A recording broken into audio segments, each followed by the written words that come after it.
What's going on, people? KG is back with a match preview.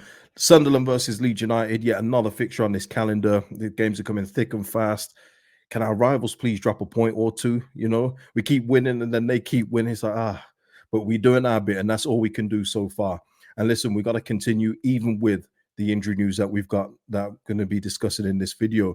Before I get into it, please hit a like on the video, subscribe to the channel, and drop your comments and score predictions below. Thank you to John Abbott for the super thanks on the last video. Much appreciated. And thank you to all members of the channel who help support me. Membership links are in the description if you want to join.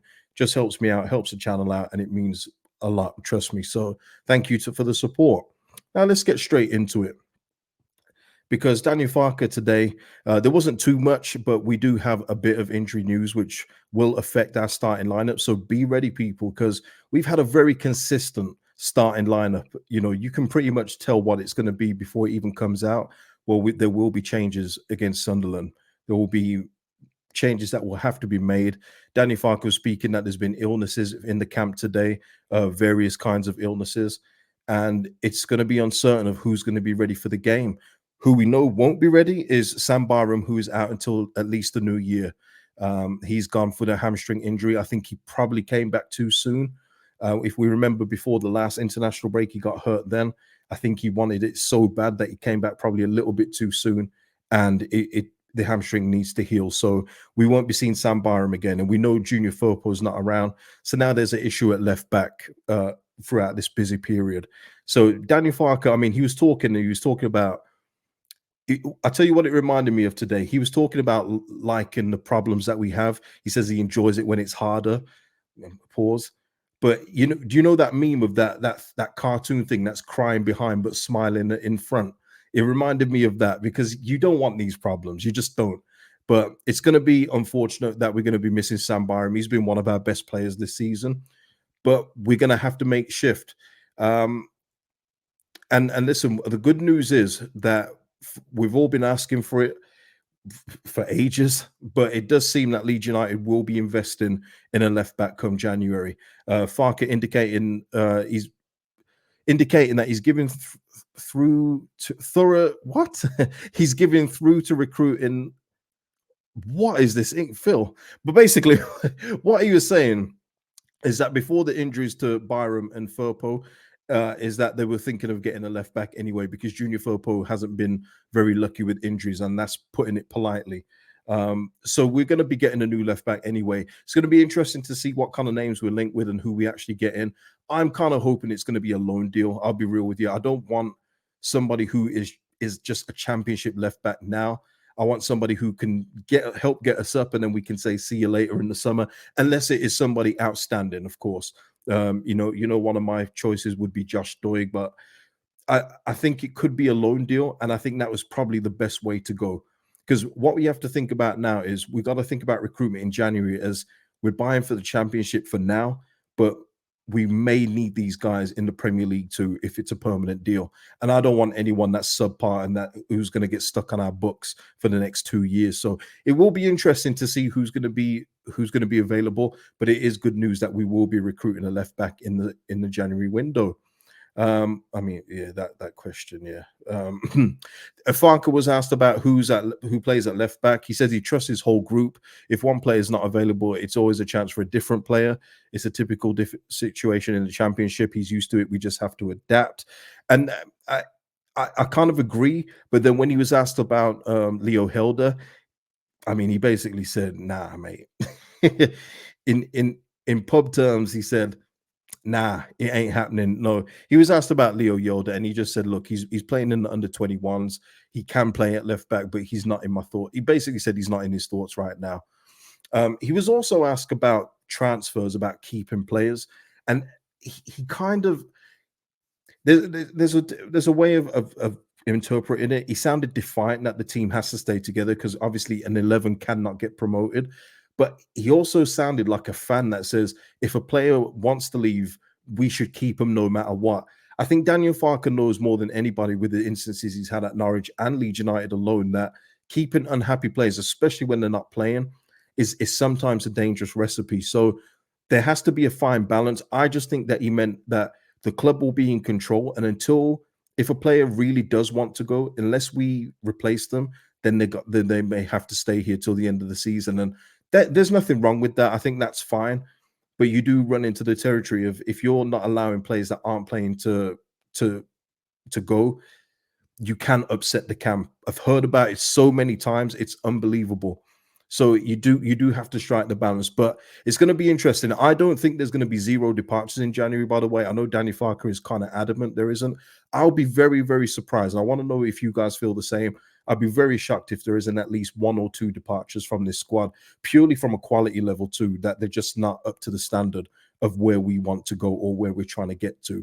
Be very interested to hear your thoughts on that.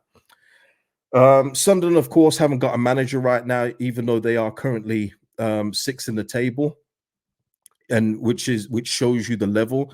And Sunderland have been known to be going okay this season, but they are clear 11 points behind us, and that just shows you the relentless form we've been in. It's just that the relentless form has been topped by these two above us, and it's just unbelievable. In terms of what the top four do, and I'll throw Southampton in there too. What we're doing in comparison to the rest of the league is ridiculous. The form that we're all showing right now, it's relentless. It's like everyone knows that one little slip up, it will let somebody in, or you could be dragged down again. And nobody wants that to happen. So everyone is just relentless with the form, with the wins. We're in incredible form. This form is brilliant. We're over 2 points per game. So, and this is from us catching up from the first month of the season. We're doing really, really well. Honestly, with any little complaint that we may have about this and that, overall, we are doing tremendously well. The wins just keep on reeling off, and that's what we've got to do. We've got to continue against this Sunderland team. Sunderland team, I know you guys love when I go through the team. There is a few technical ballers in here, so I'm probably not going to have my full poo-poo face on this one. But yeah, listen, Niall Huggins, we all know him from his time here. Dennis Sirkin is a decent left back as well. Luke, this guy here, Luke, I think it's 09. He's a real S house. Yeah. Look out for him, because he will be causing trouble. And I can imagine Jorginho, Somerville, if they're fit and ready to play, I can imagine this guy trying to get under their skin. He's one of those kind of players. So look out for that guy. Who else is here? Okay, don't know those guys. Okay, now you get into the place of midfield, where I think that they're the strongest. Corey Evans, we know he's a seasoned player. Joby Bellingham, the other Bellingham, as we probably call him, but he is a good player. It's just that his brother is just so far clear that people probably don't pay too much attention to Joby, but he has got a real good talent level. He's a real nice, tidy player. So we will need to look out for him too in the midfield. We can't afford to lose that midfield battle with Bellingham if he's playing. Patrick Roberts, very inconsistent for his career, but can be a danger.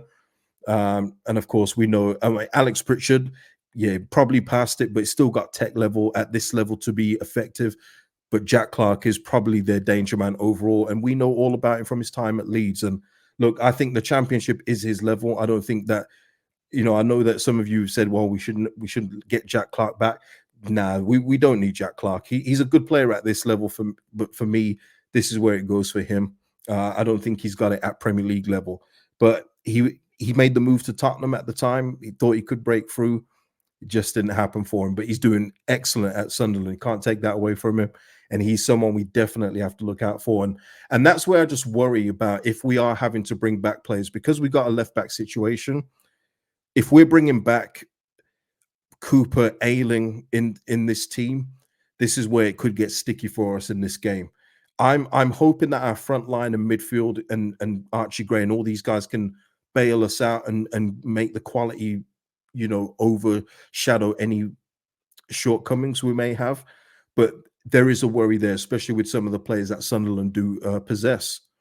Let's have a look. Daniel Bradley Dack as well. Listen, Bradley Dack, he's someone for me that if he didn't have two serious knee injuries in his career, he would be in the Premier League. It seems like a high shout, but this guy's talent level is ridiculous. And I was watching this from when he was at Gillingham. Every single week, he seemed to be on the score sheet, and he's not a striker. He's a shadow striker, attacking midfielder. But then he had two horrendous cruciate injuries, I think, to each knee, and it just set him back so hard. But yeah, he is a danger from running from midfield. So if he is about and playing, if he's fit and ready to play, we'll have to look out for Bradley Dack too, man. Loves a goal. Top stuff, man. He was so good for Blackburn, man. So good. And yeah, and their forward line. I can't say I'm Mason Burstow. I've heard of him. Can't say I'm too familiar with the rest of the forward line, so I'm not going to speak on those. But you can see there are threats in this team to worry Leeds United, especially with us now at full strength. With all that being said, I think that with the form that we've got some of our guys in, and some of our guys are in imperious form, Somerville, Jorginho, Dan James. If all these guys are playing, I still fancy us to win this game. I think that we've got more than enough to go here and get a win. I don't think it's going to be easy. So I'm going to go for, I think we will concede with the defensive back shift we may have to make. Does Pascal go to left back to bring in Cooper? Yeah, these are things that we're going to have to find out tomorrow. So it's going to be very interesting this time tomorrow to see the team sheet. I'm going to go with a tight 2-1 win to Leeds United. We have to keep the pressure up on Leicester and Ipswich, who coincidentally mentioned in their fixtures, Ipswich are away at Watford. That could be a bit tricky, but Leicester have got a home game against Millwall. And you know what the worst thing about Leicester was the other day, people? They didn't even have their full strength team. They had to play some second string players, and they still packed Plymouth. Was it 4-1, 4-0? That's the strength in depth that Leicester City have got. It's ridiculous what they've got at this level. Really and truly is ridiculous. So, and of course, Southampton are just below us. They're away at Coventry. So we have to keep up the pressure and get that win. Have to. We must keep the pressure up.